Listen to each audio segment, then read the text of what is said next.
ધરાવતા એક વેપારીએ લોકલ ડીલર પાસેથી ઠંડા પીણાની બોટલનું કેરેટ ખરીદ્યું। ચાંસમાંથી ડિલેક્સ કંપનીના ઠંડા પીણાની બોટલમાં થર્મોકોલનો કટકો દેખાતા ખળભળાટ। લોકોના આરોગ્ય સાથે ચેડા કરતા લોકો સામે કાર્યવાહી કરવા લોકમાંગ અને એક જાગૃત નાગરિક કંપની સામે કેસ દાખલ કરવાના મૂડમાં। ઠંડા પીણાની સિલપેક બોટલમાં જોવા મળ્યો થર્મોકોલનો કટકો। ડિલક્સ ઓરેન્જ નામની બોટલમાં જોવા મળ્યો થર્મોકોલનો કટકો। કંપની સામે તંત્ર કડકમાં કડક કાર્યવાહી કરે તેવી ઉઠી છે માંગ। અહેવાલ જયંતિભાઈ ઠક્કર, સિહોરી કાંકરેજ। ઠાકોર રમેશજી રવાજી, સિહોરી તાલુકો કોંકરેજ। હું સિહોરી પોલીસ સ્ટેશનની સામે સાધારણ પાન પાર્લર ચલાવું છું। એમાં ઠંડા પીણાની બોટલ લાવીને હું વેચું છું। તેમાંથી કોઈ ચાણસમાની ડિલક્સ કંપની છે, એમાં ઓરેન્જ બોટલમાંથી જે થર્મોકોલનો પુઠ્ઠો દેખાય છે, એ પુઠ્ઠો કદાચ વાળી બોટલ મેં કદાચ કોઈ નાના બાળકને આપ્યો હોય, કોઈ અન્ન નળીમાં ફસાયેલો હોય તો બાળકના જીવનું જોખમ હોય।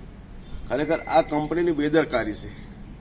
આ કંપનીએ ખૂબ ધ્યાન રાખવું પડે અને આવી બોટલો પેકિંગ કરવું ન જોઈએ। કોઈ બાળકનું જીવનું જોખમ મુકાય।